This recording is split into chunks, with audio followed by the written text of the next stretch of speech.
नमस्कार दोस्तों, मैं पीके सिंह आप सभी को PKSY मैथ्स पर स्वागत करता हूं। आज का जो 6 नंबर सेट है वो आपका पहला नंबर जो क्वेश्चन है वो ये कहा गया है। पहला नंबर क्वेश्चन कि चाय के थोक विक्रेता के पास 3 प्रकार की चाय है जिनकी वजन अलग अलग 408 किलोग्राम, 468 किलोग्राम एवं 516 किलोग्राम है। समान आकार के थैलों की न्यूनतम संख्या क्या होगी जिनकी प्रत्येक प्रकार के चाय को बैगर मिलाए रखा जा सके। मतलब आपको पूछा जा रहा है कि न्यूनतम थैलों की संख्या कितनी होगी कि तीनों प्रकार की चाय को अलग अलग थैलों में कितने ऐसे थैले होंगे कि अलग अलग आ जाए, किसी को मिक्स करके नहीं रखा जाए। तो न्यूनतम संख्या तब होगा बैग की कि जब एक बैग में अधिकतम से अधिकतम आप चाय रख सकते हैं। संख्या निकालना है न्यूनतम, लेकिन यहाँ अर्थ आ रहा है कि न्यूनतम तब थैला होगा कि जब एक थैला में जितना आप अधिकतम से अधिकतम रख सकते हैं। मतलब आपका मशक याद करना है, महत्तम समाप्त वर्तक 408, 468 और 516 का महत्तम समावर्तक निकालना है। तो आप भाग विधि के द्वारा भी महत्तम समावर्तक निकाल सकते हैं। हम कहा कि यदि जितना संख्या रहेगा आपको महत्तम समावर्तक निकालना है तो इन संख्या के डिफरेंस लेंगे। डिफरेंस लिए 408 और 468 के आ गया 60 और 468 516 का डिफरेंस आया 48। अब इस डिफरेंस का जो HCF निकालिएगा कि 60 और 48 का HCF कितना आया 12।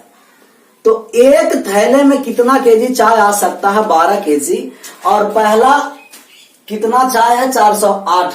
तो 408 किलोग्राम वाले चाय के लिए कितना बैग की जरूरत है 34 बैग। एक बैग में 12 केजी तो 408 केजी 34 बैग में आएगा। 468 केजी है, एक बैग में 12 केजी तो 468 केजी के लिए 39 बैग की आवश्यकता है। और 516 केजी चाय है तो एक बैग में 12 केजी चाय रहेगा तो 516 में 12 से भाग दिए तो कितना आ गया 43। सबको ऐड कर दिए, ऐड किए तो 4 और 9 13 और 3 16 का 6 हासिल 1 3 3 6 4 10 और 1 11। कुल न्यूनतम थैलों की जो संख्या होगा वो आपको 116 होगा। नेक्स्ट क्वेश्चन आइए 2 नंबर का कि 2 नंबर जो सवाल आपको कहा जा रहा है वो क्या कहा जा रहा है।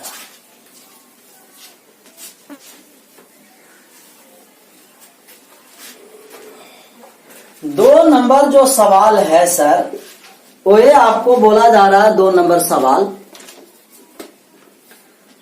x का मान दे रखा है कि x बराबर 5 को 9 दिया, 9 9 9 9 9 5 बार 9 दिया, 99,999।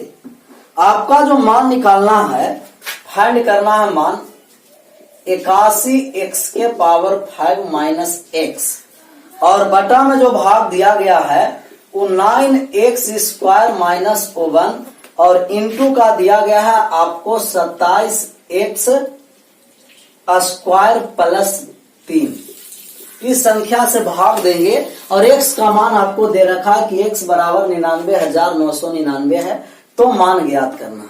देखिए मान ज्ञात कर रहे हैं तो इसमें से x कॉमन लिए ऊपर वाले में से, जैसे ही ऊपर वाले में से x कॉमन लिए तो आपको आ गया 81x के पावर 4 और माइनस का 1 और नीचे वाले 9x स्क्वायर माइनस 1 और इस सेकंड वाले जो 27x स्क्वायर प्लस 3 है ए वाले, इसमें से 3 कॉमन लेंगे तो आपको आ जाएगा 9x स्क्वायर प्लस 1 और 81x के पावर 4 को आप लिख सकते हैं 9x स्क्वायर के स्क्वायर और 1 को आप लिख सकते हैं 1 के स्क्वायर। मतलब है आपको आ गया a square minus b square. फिर से एक बात को समझिए एक बार और कि अगर 81x के पावर 4 है उसको आप लिख सकते हैं 9x स्क्वायर के होल स्क्वायर लिख सकते हैं और 1 को 1 स्क्वायर लिख सकते हैं। ए स्क्वायर माइनस बी स्क्वायर का आप फार्मूला जानते होंगे कि ए स्क्वायर माइनस बी स्क्वायर बराबर ए प्लस बी इंटू का ए माइनस बी। एक बार योग और एक बार अंतर। जैसा ही एक बार योग और एक बार अंतर किए तो एक बार जोड़े तो 9x स्क्वायर प्लस 1 और एक बार अंतर किए तो 9x स्क्वायर और माइनस 1। x कॉमन में है तो x को रखें, x वाले x। 9x स्क्वायर माइनस 1 बटा में रहा और इंटू में आपको आ गया 9x स्क्वायर प्लस 1 और 3 वाले गुना में था 3 को रखे। देखिए प्लस 9x स्क्वायर प्लस 1 और 9x स्क्वायर प्लस 1 समाप्त हो गया, 9x स्क्वायर माइनस 1 भी समाप्त हुआ। आपका जो रिजल्ट आया x बटे 3 आया और x का मान है दिया हुआ 99999, 99,999 में 3 से जब भाग दिए तो आपको आ गया 33,333। नेक्स्ट क्वेश्चन पर आइए, 2 के बाद 3 नंबर क्वेश्चन क्या कहा जा रहा है।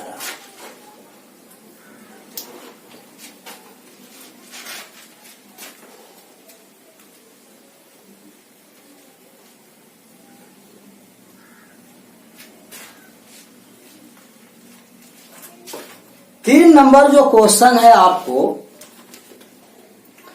वो ये है सर, 3 नंबर क्वेश्चन Q1 बटा का दिया गया है √2 प्लस का √3 और माइनस का √5 और माइनस है प्लस, माइनस नहीं प्लस, 1 बटे √2 माइनस का √3 और माइनस का √5।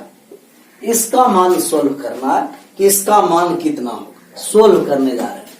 यहाँ √2 प्लस √3 माइनस √5 है, यहाँ √2 माइनस √3 माइनस √5 है।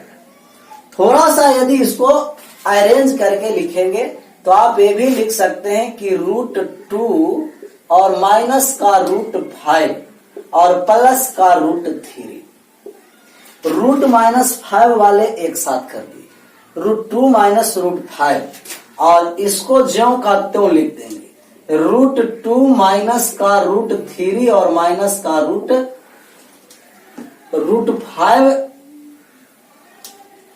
पहले लेके चलाएंगे, √2 माइनस √5 और माइनस का √3। देखिए यदि √2 माइनस 5 को ए मानेंगे तो ए आपको √3 बी होगा, √2 माइनस 5 को ए मानेंगे तो √3 क्या हो जाएगा बी। तो एक दिखाई दे रहा होगा a प्लस बी और यहां दिखाई दे रहा होगा a minus b, a plus b a minus b. जैसा ही एलसीएम लिए तो a plus b into a minus b का जो एलसीएम लेंगे तो आ जाएगा a square minus b square और a स्क्वायर के स्थान पर √2 माइनस √5 है तो √2 माइनस √5 के स्क्वायर और b स्क्वायर के स्थान पर √3 है तो √3 के स्क्वायर। एस वाले मान ए साइड आ जाएगा और ए वाले मान क्रॉस मान चला आएगा, तो मान क्रॉस आया तो ए साइड आया आपको √2 माइनस का √5 और माइनस का √3 प्लस ए वाले मान आया √2 माइनस का √5 और प्लस का √3। कटेगा तो काट देंगे, कौन सा कट रहा है आप कहिएगा कि √3 प्लस में भी है और √3 माइनस में भी है, समाप्त हो गया।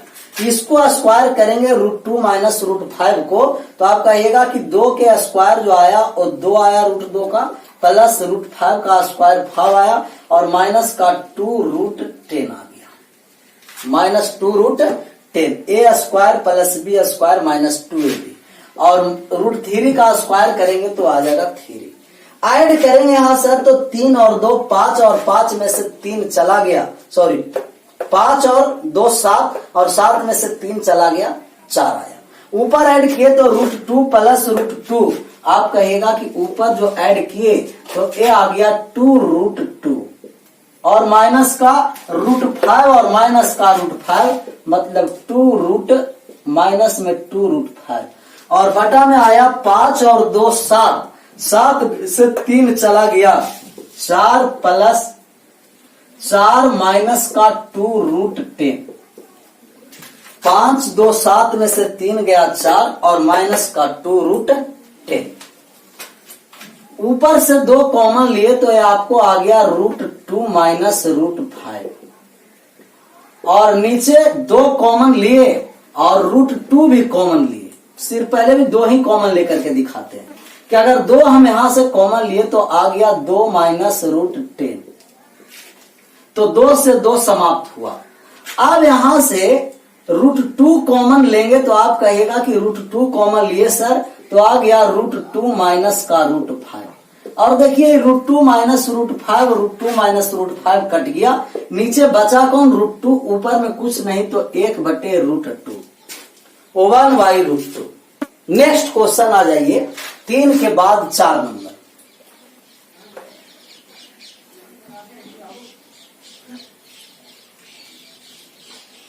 चार नंबर जो क्वेश्चन है वो आपको एक कह रहा है सर, 4 नंबर क्वेश्चन क्या कह रहा है? 4 नंबर कहा कि सोमवार से बुधवार तक के तापमान का माध्य तापमान 37 डिग्री है। तो सोमवार से बुधवार तक, सोमवार, मंगलवार और बुधवार तक जो औसत तापमान है वो 37 डिग्री है। अब कहेंगे कि औसत तापमान, मध्यमान का मतलब कि एवरेज। अगर औसत तापमान 37 डिग्री एक दिन का है तो सोमवार, मंगलवार, बुधवार 3 दिन का है, 3 से गुना कर दिए, टोटल आपको आ गया टेम्परेचर 3 दिनों का। और फिर दूसरा जो दिया कि मंगलवार से लेकर गुरुवार तक, तो मंगलवार और बुधवार और एक गुरुवार, बृहस्पतिवार को गुरुवार कहते हैं, गुरुवार, इसका जो औसत तापमान है वो 34 डिग्री है सर। तो एक दिन का 34 डिग्री औसत तापमान है, 3 दिन का 34 गुना 3। हम कहेंगे यहां से यदि आप अंतर फाइंड कीजिएगा तो घटाने जा रहे हैं, घटाए तो बुध से बुध समाप्त हुआ, मंगल से मंगल समाप्त हो गया, बचा आपको सोमवार और माइनस का गुरुवार। यहां दोनों में 3 है तो 3 कॉमन ले लिए, तो आपको बचा 37 माइनस का 34, और 37 में से 34 चला गया तो बचा 3, 9 डिग्री। मतलब सोमवार और गुरुवार का जो औसत तापमान में जो अंतर है दोनों में वो 9 डिग्री का है। अब आपका रेशियो दे रखा है कि यदि गुरुवार का तापमान सोमवार के तापमान के 4/5 है, जो गुरुवार का तापमान है उस सोमवार के तापमान के 4/5 है, मतलब कि गुरुवार और सोमवार का रेशियो का जो अनुपात तापमान का है 4:5। हम कहेंगे यहां से अंतर रेशियो में कितना होगा? 4 और 5 का अंतर अनुपात में 1 और 1 का मान दे रखा है 9 डिग्री। जिसका मान पूछेगा उसका निकाल देंगे। किसका पूछा जा रहा है? गुरुवार को पूछा जा रहा है, और गुरुवार अनुपात में 4 है, 1 का मान 9 तो 4 का मान 36 डिग्री, 36 डिग्री आया। नेक्स्ट क्वेश्चन 5 पर चले आइए। 4 के बाद 5 नंबर क्या कहा जा रहा है? 5 नंबर जो सवाल आपको कह रहा है सर, वे आपको बोला जा रहा है कि ABC के पिछले वर्ष की आय का अनुपात 3:4:5 था।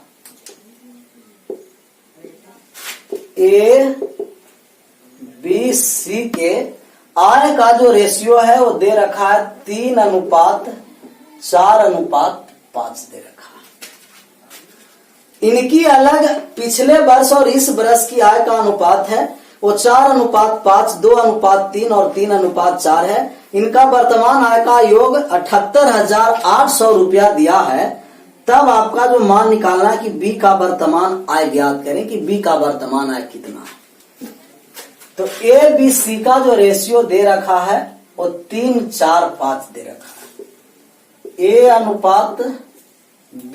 A:B:C 4:5:3:4:5 3:4:5 के रेशियो में।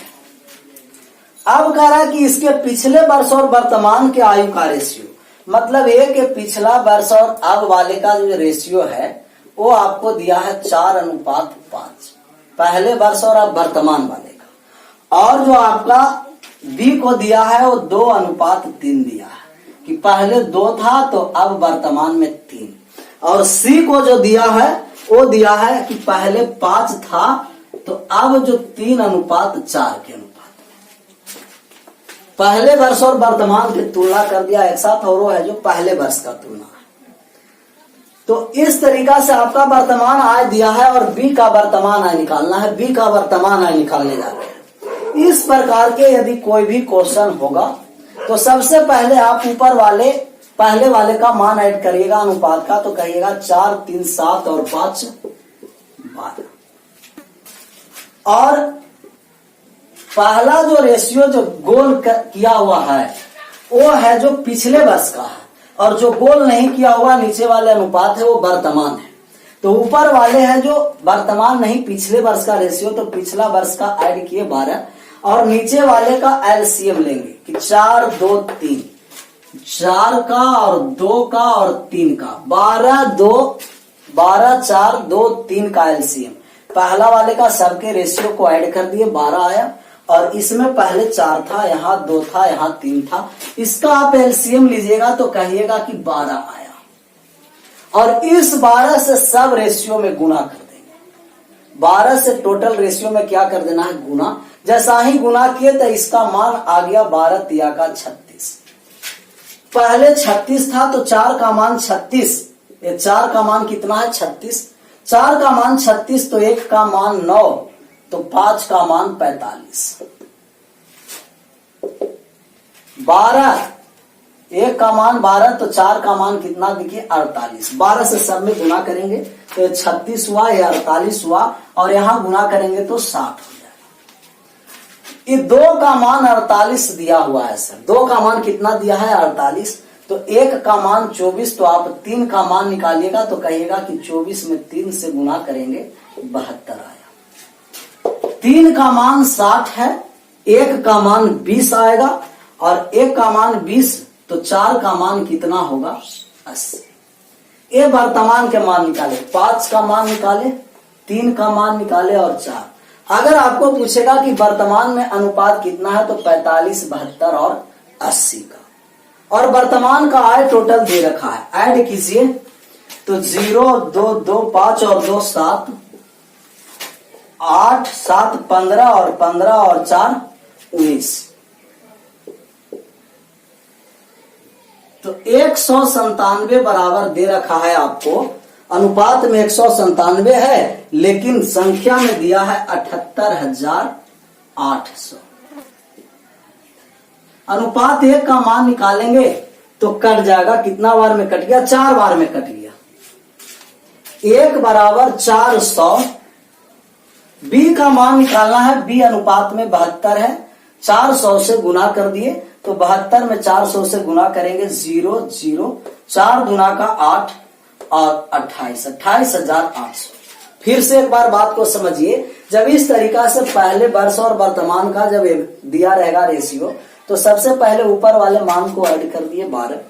अब इनका 4 2 3, 12 4 2 3 का एलसीएम, सब पहले वाले का एलसीएम लिए तो 12 आया। 12 से रेशियो में गुना करेंगे 36 48 और 60।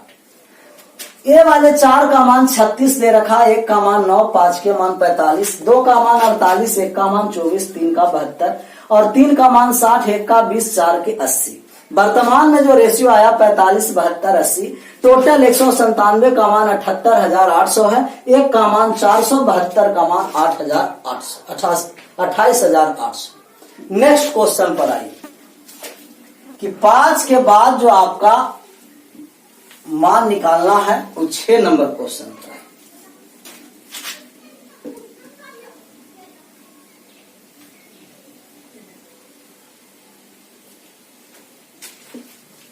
छह नंबर जो क्वेश्चन है वो आपको ये है सर,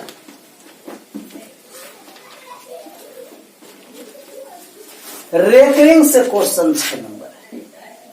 6 नंबर क्वेश्चन आपको करा कि 2.47 पर रेकरिंग और प्लस का 3.53 पर रेकरिंग और प्लस का 0.05 पर रेकरिंग।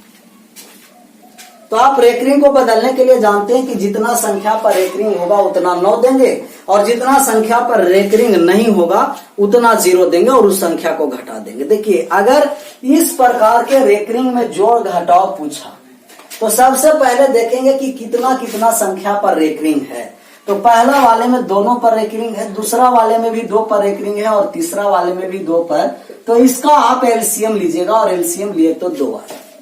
जैसे अगर पहला वाले 3 पर रहता, दूसरा वाले 2 पर और तीसरा वाले 4 संख्या पर रेकरिंग, तब इसका जो एलसीएम लेते तो आपको आ जाता 12। लेकिन अभी सभी पर बराबर है, पहला वाले पर भी 2 है, दूसरा वाले पर भी 2 है, और तीसरा वाले भी 2 अंक पर है। तो इनका एलसीएम लिए तो 2 आए। तो इनका एलसीएम लिए 2, मतलब जब भी आंसर आएगा तो आंसर योग करने के बाद 2 ही अंक के बाद रेकरिंग आएगा, ये आपको दर्शा रहा है। पहला संख्या को हम जोड़ रहे हैं तो 2 पॉइंट है, तो पॉइंट लगा दिए। कितना अंक के बाद रेकरिंग लेना है? 2 के, एलसीएम है 2, तो आप 2 लीजिएगा 47। दूसरा वाले को देखेंगे 3 पॉइंट, ये कितना है? 53। और ये है आपको 0.0। अब ऐड करने जा रहे हैं।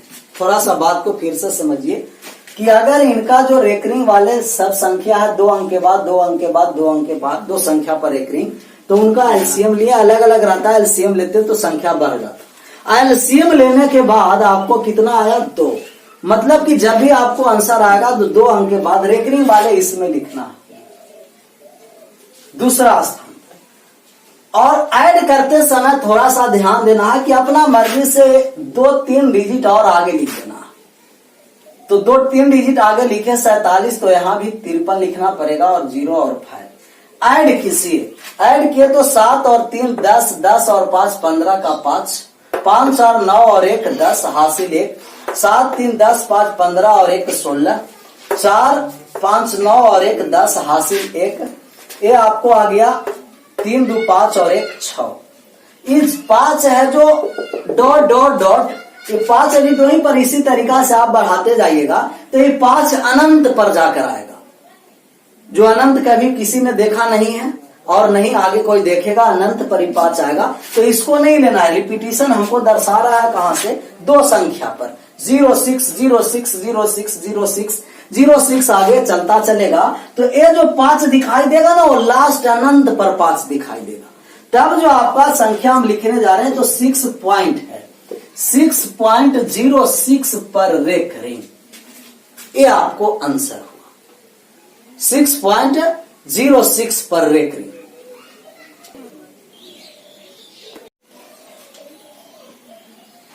सिक्स 6.06 पर रेकरिंग, जिनका माने कि इस तरीका से हम नहीं बनाएंगे, वो आप मूल प्रक्रिया के द्वारा बना दीजिएगा कि 2 + 47 बटा का 99, क्योंकि 2 संख्या पर है, और प्लस का आपको आ गया 3 + 53 बटा 99, और प्लस का आ गया 0 + 05 बटे 99। एलसीएम 99 आएगा, सोल्व कर लीजिएगा। लेकिन जब भी इस तरीका के सवाल आएगा तो आप इस तरीका से बनाइए। धीरे धीरे और प्रैक्टिस होते चलेगा, बहुत सारा सेट है, ऐसा सवाल डालते रहेंगे, आपका भी समझ में आ जाएगा कि किस तरीका से किया जाता है। नेक्स्ट क्वेश्चन पर आइए कि 6 के बाद 7 नंबर जो क्वेश्चन है वो क्या कह रहा है। जो पर देखिए 7 नंबर क्वेश्चन,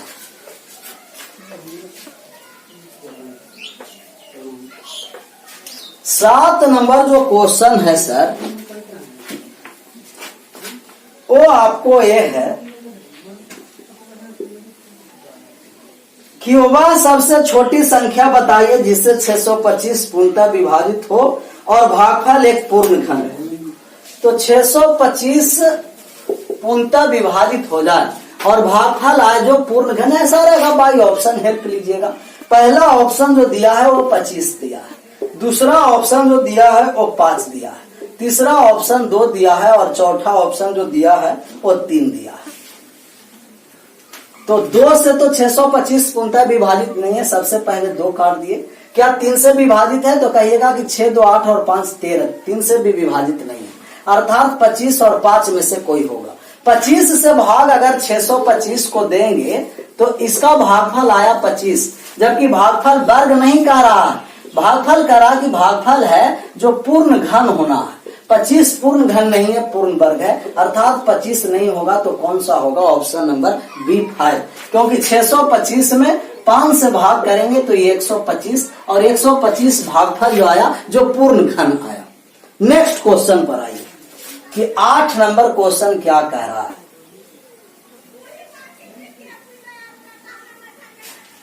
8 नंबर जो क्वेश्चन है वो ये है आपको कि ए सेट में वस्तुओं की संख्या n बराबर 40, NB बराबर 26 और N A इंटरसेक्शन B 16 है, तो A यूनियन B का मान निकालना।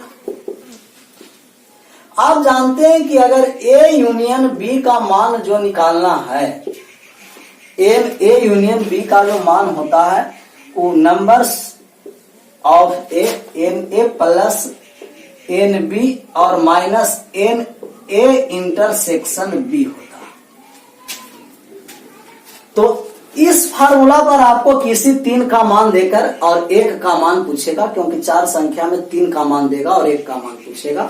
अब A यूनियन B का मान निकालना है। NA नंबर्स ऑफ A का मान दिया हुआ है कि सेट में जो नंबर्स ऑफ A है, सेट थ्योरी का सवाल है, वो 40 दिया हुआ है और नंबर्स ऑफ B है वो 26 दिया हुआ है और इंटरसेक्शन वाले मान दे रखा है वो 16 दे रखा है।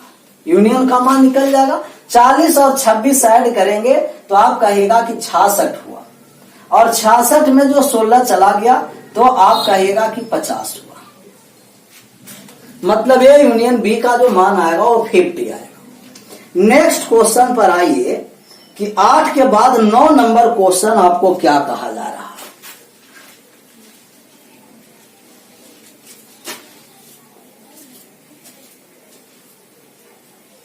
9 नंबर जो क्वेश्चन है वे आपको कह रहा है सर कि एक दूध वाला दूध खरीदता है, यदि वह उसे 5 रुपये प्रति लीटर पर बेचता है तो 200 रुपया की हानि होती है, लेकिन यदि वह उसे 6 रुपये प्रति लीटर पर बेचता है तो उसे 150 रुपया का लाभ होता है। उसे कितना दूध खरीदा, दूध कितना खरीदा, दूध का मान निकालना है। तो आपको ये पता होना चाहिए कि यदि सीपी हमको ज्ञात करना है, अगर हानि है तो सीपी में सीपी निकालना है, हानि है तो जितना में बेचे हैं उसमें लॉस को जोड़ देंगे। क्रयमूल बराबर होगा विक्रयमूल प्लस हानि। हानि है तो विक्रयमूल में जोड़ने पर क्रयमूल आता है और यदि लाभ है तो विक्रयमूल में घटाने पर क्रयमूल आता है। हानि रहेगा तो जोड़ देंगे तब क्रयमूल और लाभ रहेगा तब विक्रयमूल में घटा देंगे तो क्रयमूल। तो आपको कहा जा रहा है कि कितना लीटर दूध खरीदा। हम माने कि यदि वो जो खरीदा होगा वो 1 लीटर दूध खरीदा होगा। कितना लीटर दूध खरीदा होगा? 1 लीटर। और जो पहला वाले दूध का जो क्रयमूल है वो विक्रयमूल 5 रुपये प्रति लीटर पर बेचता है। 1 लीटर दूध 5 रुपया में बेचता है तो 1 लीटर दूध बेचेगा कितना में? 5x रुपया में। लेकिन हानि हो चुका है 200 का, तो 200 का हानि हुआ, इसमें 200 ऐड कर देंगे तो क्रयमूल हो जाएगा। दूसरा प्रकार को जो बेच रहा है, दूसरा बार वो 6 रुपये प्रति लीटर बेच रहा है, तो 1 लीटर का दाम 6 रुपया, 1 लीटर का दाम 6x। और अब इसको लाभ हो गया 150। अगर लाभ है तो आप लाभ में घटा दीजिएगा विक्रयमूल में से लाभ को, तब आ जाएगा क्रयमूल। हम कहेंगे कि दोनों ही क्रयमूल है। हानि जोड़ दिए तो भी क्रयमूल और लाभ घटा दिए तो क्रयमूल, दोनों क्रयमूल आपस में बराबर हो गया। 6x में से 5x गया तो x बचा, माइनस का 150 आकर ऐड हो जाएगा 200 में तो 350। कितना लीटर दूध खरीदा था? 350 लीटर। नेक्स्ट क्वेश्चन पर आ जाइए कि नेक्स्ट क्वेश्चन क्या कहा जा रहा है। नेक्स्ट क्वेश्चन 9 के बाद 10 नंबर कहा जा रहा है आपका सर क्वेश्चन कि एक वस्तु 65 रुपया में बेची जाती है। एक वस्तु को 65 रुपया में बेची जाती है और यह मूल विक्रेता को क्रयमूल में 30% का लाभ होता है। कितना प्रतिशत का लाभ होता है? 30% का। अब कहा जा रहा है यदि क्रयमूल पर लाभ 10% हो जाए तो उसका नया विक्रयमूल बताए कि नया विक्रयमूल का। तो पहले क्रयमूल पर 30% लाभ लेकर बेच रहा है तो 100 में जोड़ देंगे क्योंकि पहला बार जो बेचा वो क्रयमूल्य पर 30% लाभ हुआ, मतलब 130% पर बेचा, लेकिन वो बेचा है कितना रुपया में? 65 रुपया में। दूसरा क्रयमूल्य ज्ञात करना है कि यदि वो 10% लाभ पर क्रयमूल्य पर बेचेगा तो 10% लाभ पर बेचेगा तो बेच देगा 110%।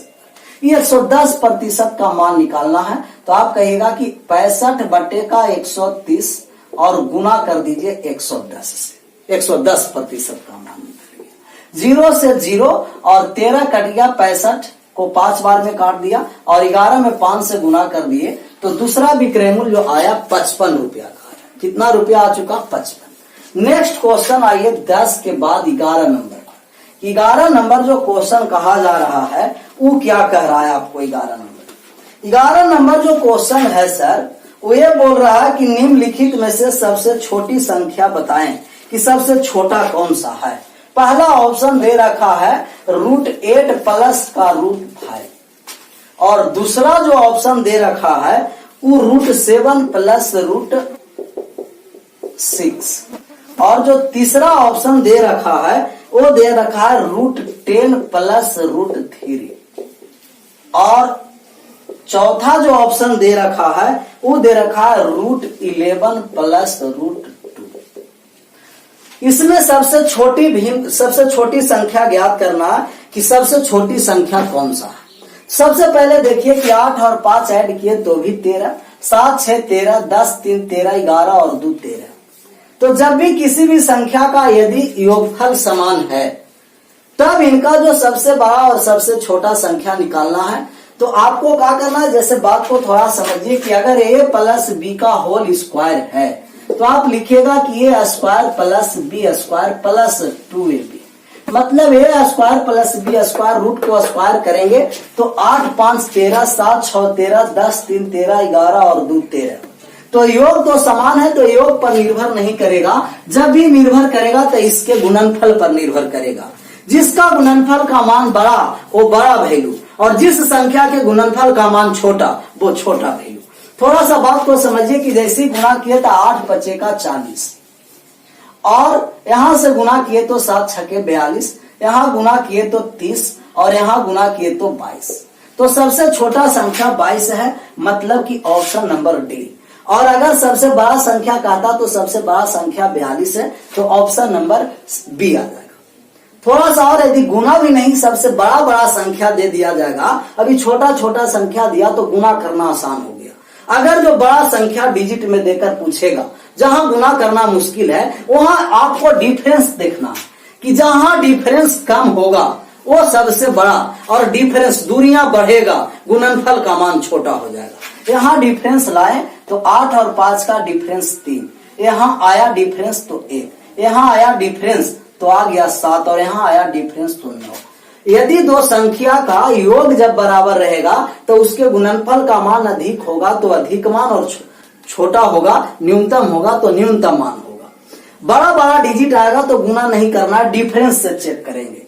यदि डिफरेंस ज्यादा अंतराल पर है वो सबसे छोटा आएगा और जहां डिफरेंस कम से कम अंतराल पर, छोटा अंतराल पर है वहां गुणनफल बड़ा आएगा। तो सबसे बड़ा अंतराल 9 है और सबसे छोटा अंतराल 1 है। तो 9 वाले डी ऑप्शन और 1 वाले बी। बड़ा पूछता ऑप्शन नंबर बी, छोटा पूछा डी, अभी छोटा ही पूछा ऑप्शन नंबर डी है।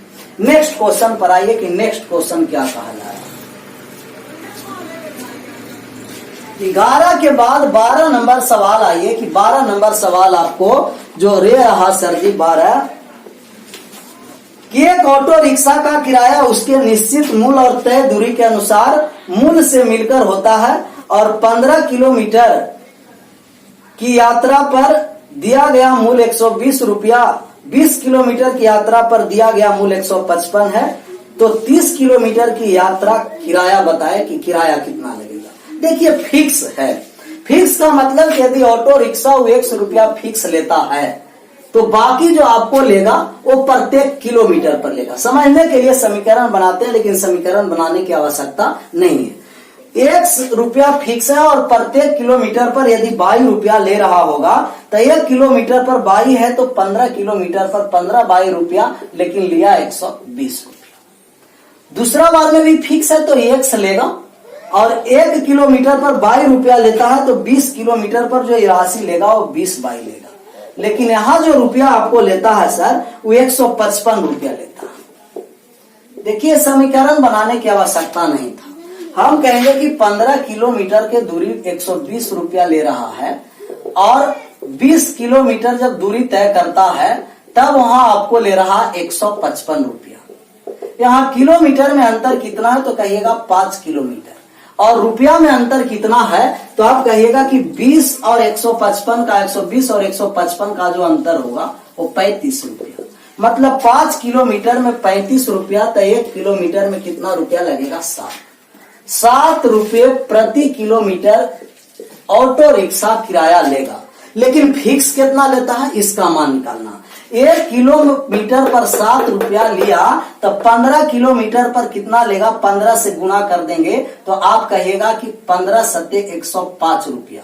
लेकिन ले रहा है 120, तो फिक्स किराया कितना लिया? 15 रुपया।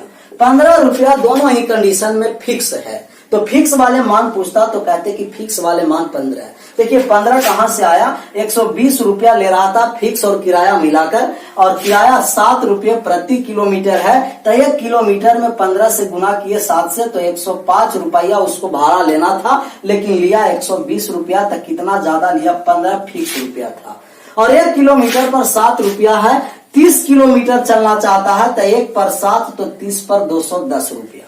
210 प्लस 15 225 रुपया 30 किलोमीटर का किराया देना पड़ेगा। नेक्स्ट क्वेश्चन पर आइए कि नेक्स्ट क्वेश्चन क्या है।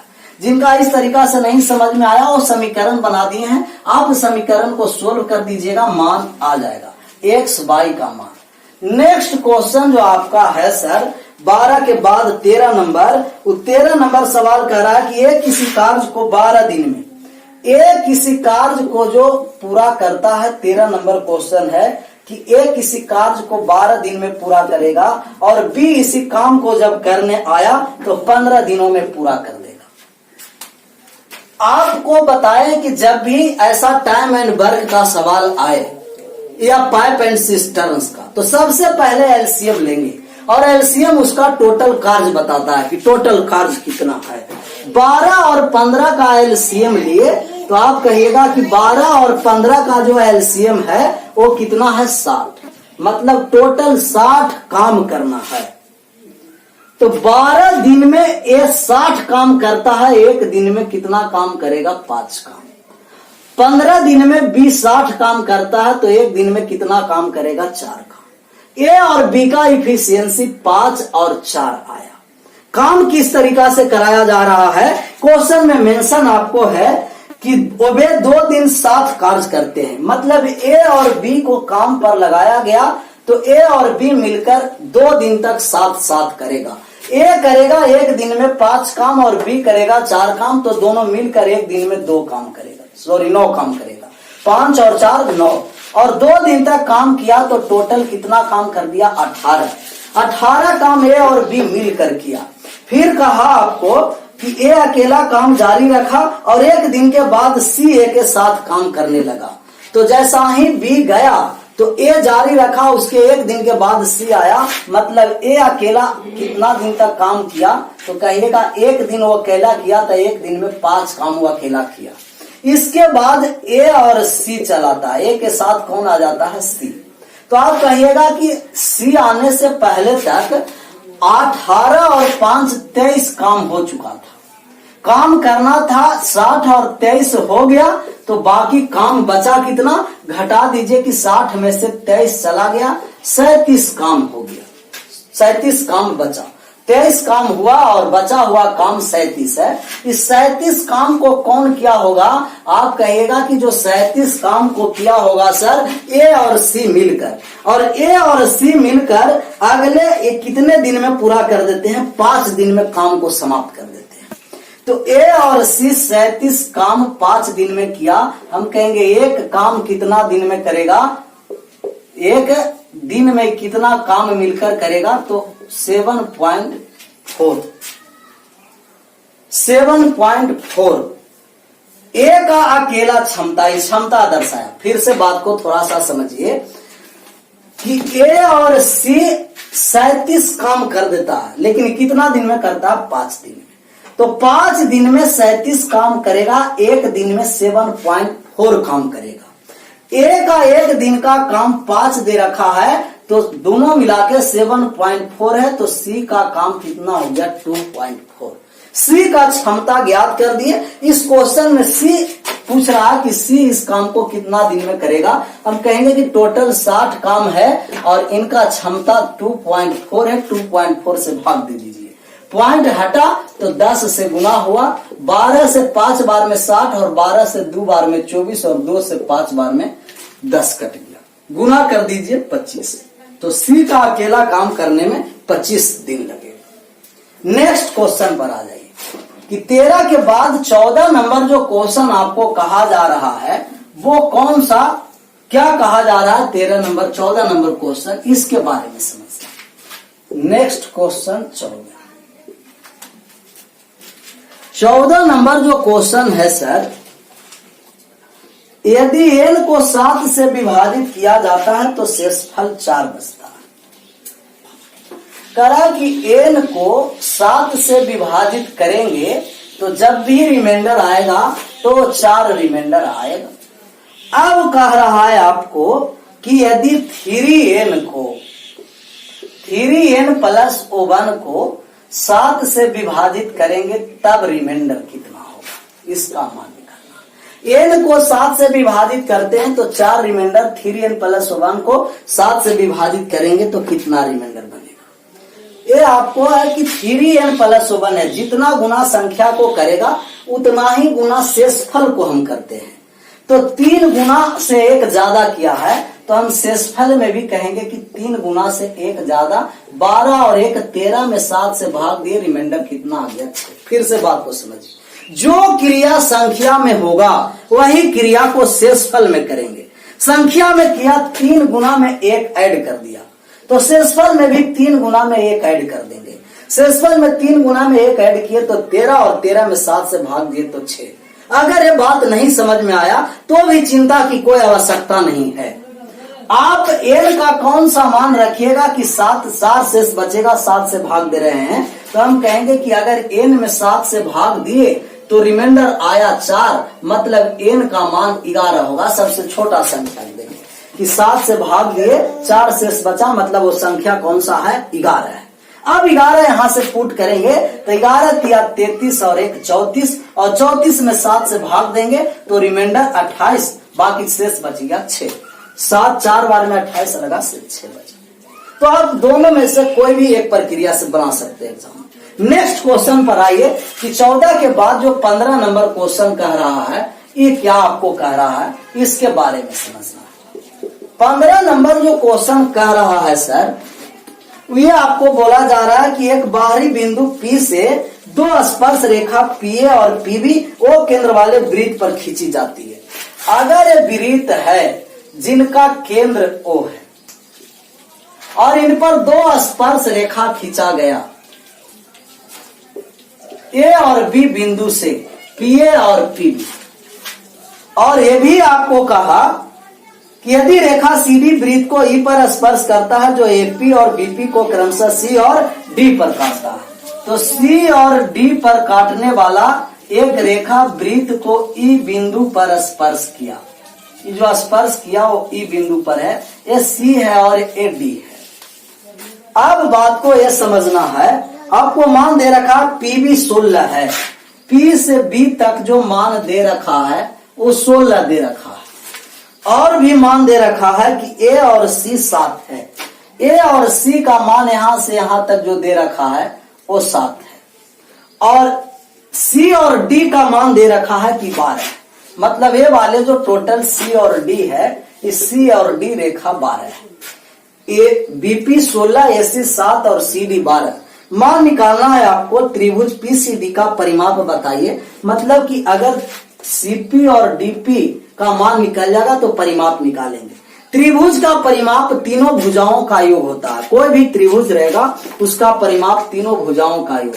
आप ये जानते हैं कि किसी भी वृत्त में बाह्य बिंदु पर जो स्पर्श रेखा खींचते हैं तो दोनों स्पर्श रेखा की लंबाई आपस में बराबर होती है। इन दोनों स्पर्श रेखा की लंबाई आपस में क्या होंगे, बराबर। ये बताइए सर कि AC और EC एक ही वृत्त के दो बिंदु से बाह्य बिंदु पर स्पर्श रेखा खींचा गया है, तो जो AC की लंबाई होगा वही लंबाई EC का होगा।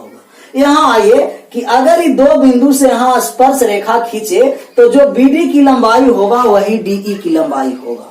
तो अगर इसका मान 7 दिया है तो हम कहेंगे कि A भी 7 होगा, और अगर C और D 12 है तो E और C 7 है तो E और D 5 होगा। फिर से बात को समझिए कि अगर AC 7 है तो C और E का मान 7, ये पूरा लंबाई 12 है। अगर इस 7 है सर तो बाकी बचा हुआ लंबाई क्या होगा, 5। अगर E और D 5 है तो BD का भी मान आप कहिएगा कि 5 होगा, क्योंकि किसी भी वृत्त में बाह्य बिंदु से दोनों स्पर्श रेखा की लंबाई आपस में बराबर होती है। पूरा B से P तक 16, B और D 5, तो D और P 11, और यहां से यहां तक भी आप कहिएगा कि 16 ही है, क्योंकि दोनों रेखा बराबर है। इस 7 है तो बाकी कौन सा बचा, 9। अगर परिमाप निकालना है तो परिमाप E और D भुजा दिया है 12, और C और P भुजा दिया है 9, और D और P भुजा दिया है 11। ऐड कर दीजिए, 11, 9, 20 और 12, 32। थोड़ा सा और बात को समझना है कि अगर इस प्रकार का आपको दिया गया और त्रिभुज का आपको परिमाप निकालना है तो त्रिभुज के परिमाप निकालने के लिए इतना करने की कोई आवश्यकता नहीं है। स्पर्श रेखा की लंबाई का दुगना ही होता है त्रिभुज का परिमाप, और स्पर्श रेखा की लंबाई 16 है, 16 का दुगना कर दिए तो 32 सेंटीमीटर। जितना स्पर्श रेखा की लंबाई है, इस त्रिभुज का परिमाप जो होगा वह स्पर्श रेखा की लंबाई की दुगनी होती है। 16 का दुगना 32। नेक्स्ट क्वेश्चन पर चले आइए, 15 के बाद 16 नंबर।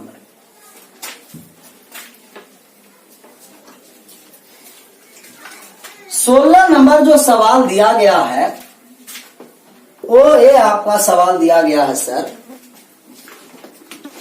16 नंबर सवाल।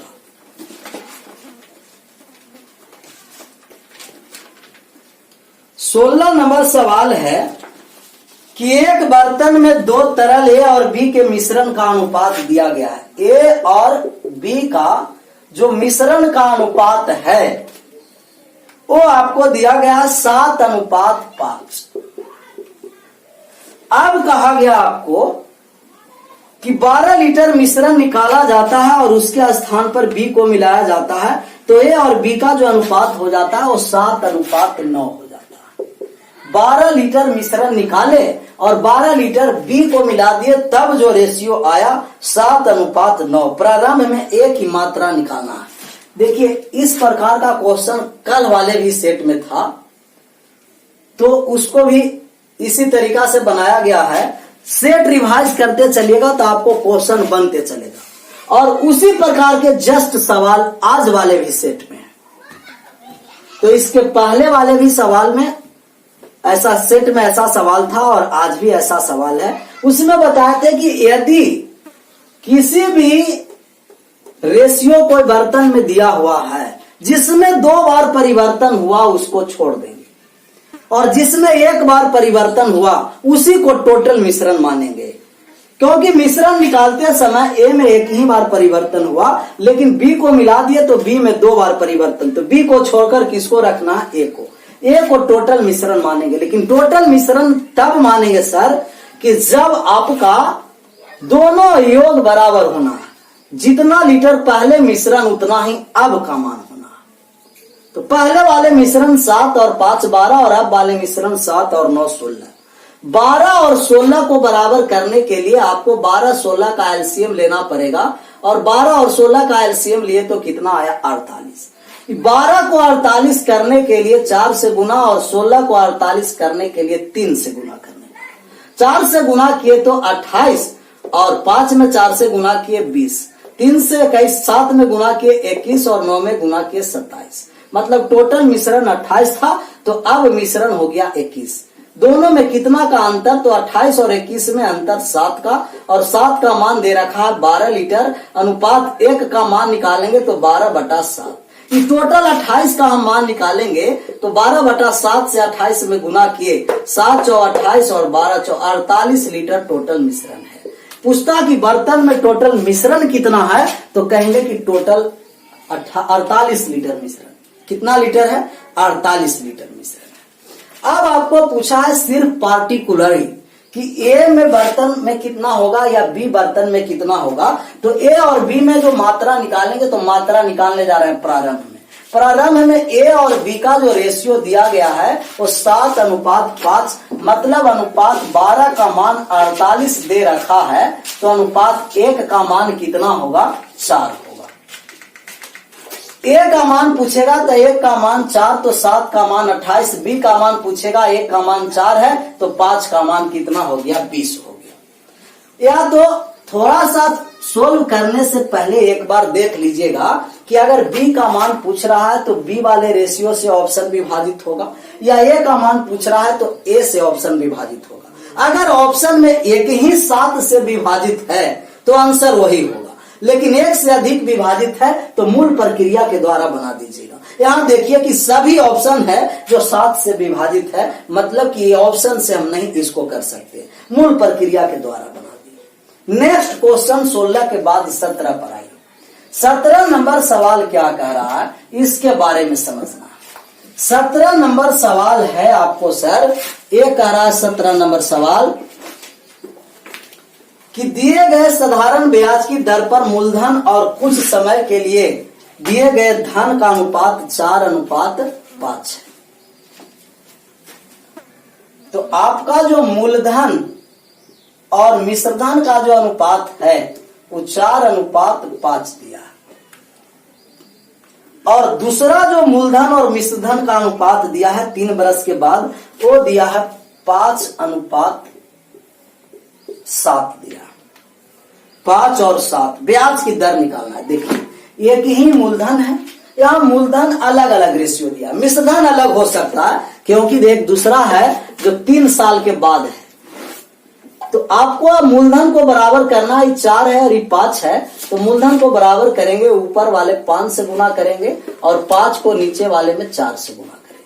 जैसा ही गुना किए तो ये जो आपको गुना करने के बाद जो रिजल्ट आया, 4 में 5 से गुना किए तो आपको आ गया 20, और 5 में 5 से गुना किए तो 25, 4 से 5 में गुना किए 20, और ये आ गया आपको 28। मतलब मूलधन को बराबर कर दिए।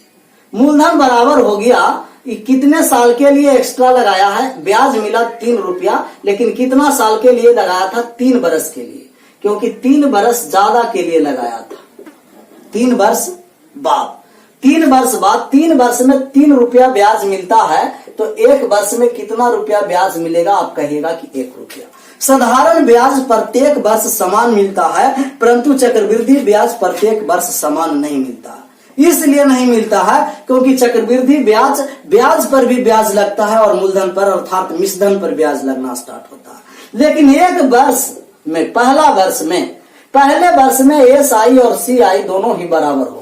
क्यों होता है बराबर? क्योंकि दोनों ही कंडीशन में पहला बार दोनों ही मूलधन पर ब्याज लगेगा, और दोनों मूलधन पर ब्याज लगेगा तो एसआई सीआई दोनों बराबर होगा। अभी 1 रुपया ब्याज जो आपको मिला वो मूलधन पर ब्याज मिला, 1 रुपया 20 पर ब्याज मिला है। प्रतिशत में लाने के लिए 100 से गुना किए, 5% रेट था।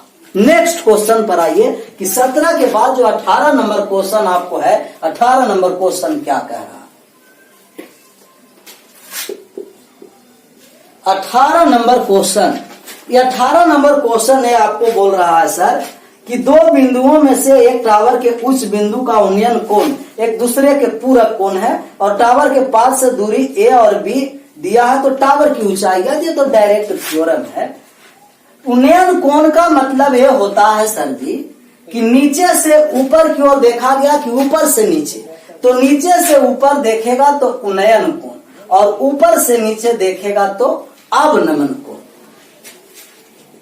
2 गो पाद से देखा गया है, 2 इसके आधार के 2 बिंदु पर पूरा कोण का मतलब कि दोनों कोण का योग कितना डिग्री होगा? 90 डिग्री। थीटा तो एक हुआ 90 डिग्री माइनस थीटा।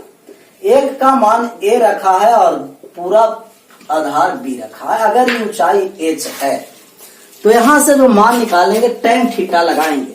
आप कहिएगा कि tan 90 डिग्री बराबर 90 degree minus theta, tan theta बराबर लंब बटे आधार h बटे a, और बड़ा वाले में लगाएंगे तो हम कहेंगे कि tan थीटा बराबर लंब बटे आधार h बटे b। tan 90 degree minus theta को आप कह सकते हैं कि कॉट थीटा, और दोनों को गुना किए तो कॉट थीटा और tan थीटा मिलकर के एक आ गया। यहां से गुना किए तो h स्क्वायर बटे ए बी, मतलब h स्क्वायर बराबर ए बी, तो h बराबर अंडर रूट ए बी। तो ये डायरेक्टली रखना है कि जब भी दोनों आधार के बीच की दूरी दिया है और पूरा कोण कहा तो दोनों आधार के गुणनफल का वर्गमूल होता। नेक्स्ट क्वेश्चन पर आ जाइए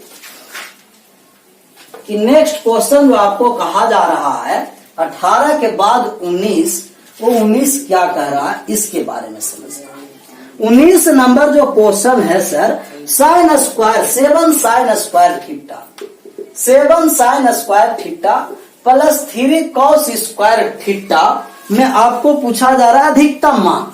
तो बात को यह समझिए कि अगर ए साइन स्क्वायर थीटा प्लस का बी कॉस स्क्वायर थीटा दिया है, तब आपको जो मैक्सिमम वैल्यू होगा, प्लस माइनस कुछ भी रहे, तो मैक्सिमम वैल्यू जो होगा वो अधिकतम गुणांक होता है, अधिकतम गुणांक, और जो मिनिमम वैल्यू होगा वो न्यूनतम गुणांक होता है।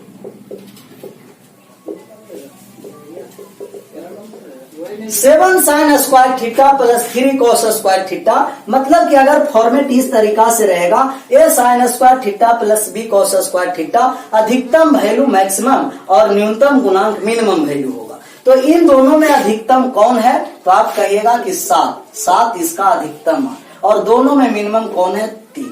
लेकिन थोड़ा सा ये ध्यान देना है कि अगर ये आपको रहता 3 साइन स्क्वायर थीटा माइनस का 7 कॉस स्क्वायर थीटा, तो कोफिशिएंट साइन के साथ लाना है। अगर 3 sign square theta minus 7 cos square theta रहता, तब हम कहते हैं कि मैक्सिमम वैल्यू अधिकतम गुणांक 3 है और मिनिमम वैल्यू न्यूनतम गुणांक है जो -7 है। माइनस को नहीं छोड़ना है, कोफिशिएंट में माइनस को साथ लेकर चलना। नेक्स्ट क्वेश्चन पर आ जाइए कि जो आज का जो लास्ट क्वेश्चन है वो 20 नंबर है, और 20 नंबर क्या कहा जा रहा है इसके बारे में समझना।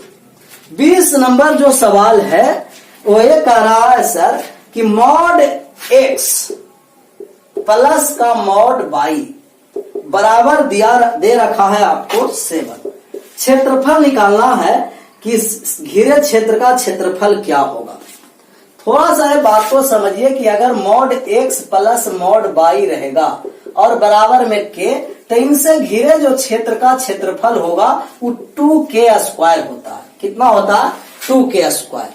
अगर आपको 2k स्क्वायर कहां से आया इसके बारे में थोड़ा समझना है, तो आपको मॉड x के स्थान पर x भी ले सकते हैं प्लस में और माइनस में भी ले सकते हैं, y प्लस में भी ले सकते हैं और y माइनस में भी ले सकते हैं, और बराबर k। तो इस तरीका से आपका जो डायग्राम बनेगा x एक्सिस पर y का मान 0 और y एक्सिस पर x का मान 0, जो यहां से साबित होकर के आता है वो क्षेत्रफल 2k स्क्वायर आता है।